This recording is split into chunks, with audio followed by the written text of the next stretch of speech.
नमस्कार मित्रांनो, माझे नाव सार्थक ज्ञानेश्वर शिंदे.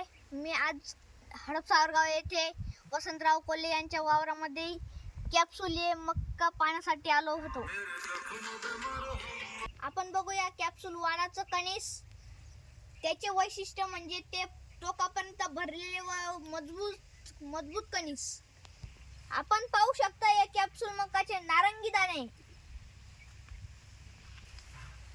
कॅप्सूल मक्काचा बारीक ठुसा, त्यामुळे उत्पन्न पण आपल्यासाठी जास्त निघते.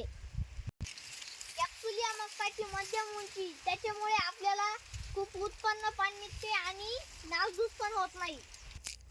मित्रांनो, कॅप्सूल लावायचं तर 2 फूट अंतराची सरी व 10 इंचावर झाड.